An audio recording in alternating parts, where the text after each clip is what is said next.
John Vittas, and we're talking a little women's golf today. We're with the FGCU head coach, Sarah Trew. Sarah, how are things going during the quarantine? I'm doing well, hanging in there. How about yourself? Not too bad. Just kind of excited to get some FGCU athletics going again. It's been a couple of months now since any team has competed. For you guys, you got through a decent portion of your schedule, but obviously being a spring sport, you missed the grand finale, which of course opens up the opportunity to bring a lot of your athletes back and give them some eligibility back. And you already have one golfer who's confirmed to return for her fifth season. Elsa Clark is coming back, which means that your entire team is returning to Fort Myers. So that's got to be really exciting for the program. Oh, I'm over the moon to have Elsa come back. I can't believe it's already been 4 years. The time has really flown with her, but she took some time over these last couple months and really decided what she wanted to do in terms of, graduation. And she actually called me yesterday and said she's going to prolong her graduation.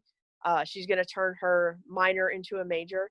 But she decided a few weeks ago that she was definitely coming back, and we're really excited because she's just been, a great leader for us and somebody that's been really consistent, especially this past year. Yeah, a big part of a great team. So you get all seven golfers back, and they all averaged a score of under 78, which is incredible. Laura Edmonds led the way with a 72.9, which is one over par for the entire season.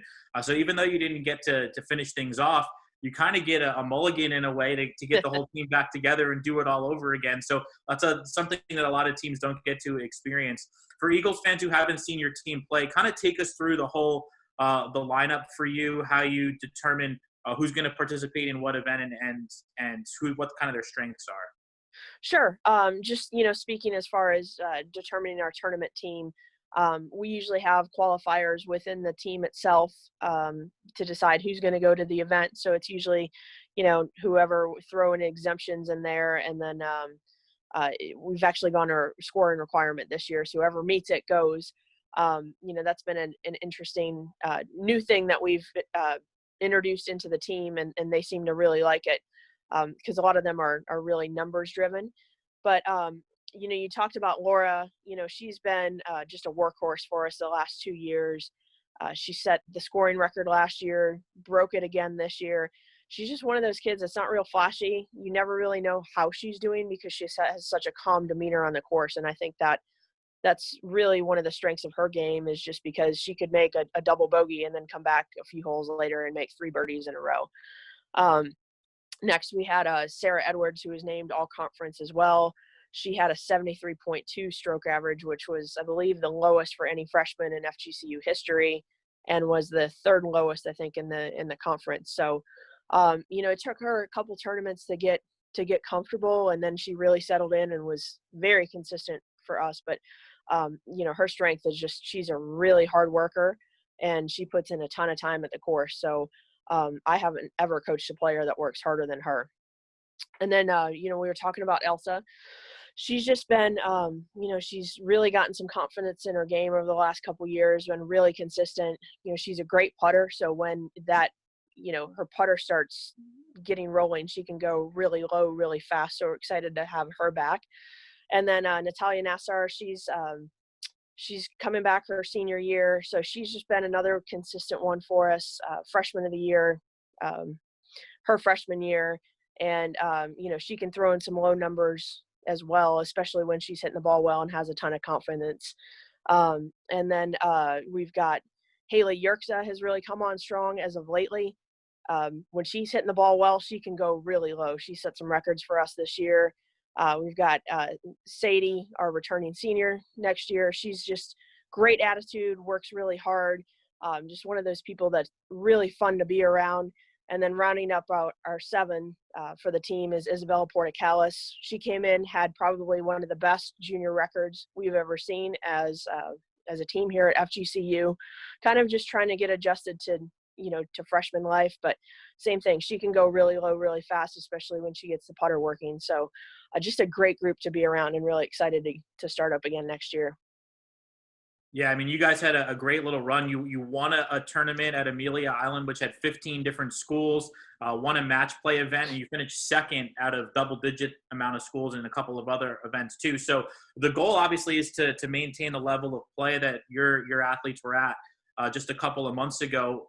I know some golf courses here in Florida are open, but I would assume most of your athletes are back home. A couple of them are international students Right. as well. So what's the challenge been like staying in touch with them and making sure that they get out on the course and are able to maintain their skill level? Just in terms of staying in touch, we've been doing a good job doing Zoom meetings, team meetings, usually once a week. We haven't spoken in about two just because they've had finals and I've tried to leave them alone so they can study a little bit. I know the kids in Florida, most of them aren't having a problem getting out and playing. Laura is over on the East Coast, so a lot of that is shut down. So she's not able to do, as much as she normally would be because a lot of those facilities are closed. And then, Canada, I think they're still shut down right now. And I was speaking in Italia and Colombia, and they can't go out of the house at all. So they're just doing a lot of mental training. We're just trying to keep it positive, and they're doing stuff where they're chipping and putting inside the house. But some of them can get the practice in, some of them can't. So it'll be interesting to see how this develops.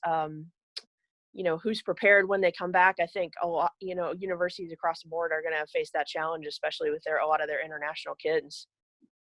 Before we let you go, one last golf question. I mean, the scores are unbelievable. All of your golfers shoot in the mid 70s on average, and obviously a very competitive environment. There's a lot of very athletic men out there who would love to shoot a 75 on a consistent basis.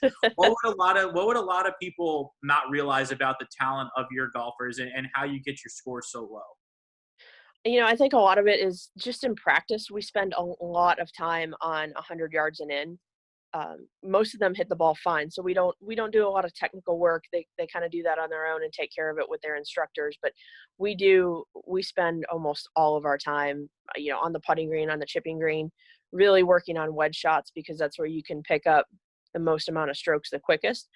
And a lot of that too is they come in and they have a mentality where they get really up and down. So we work on just trying to stay level throughout the round.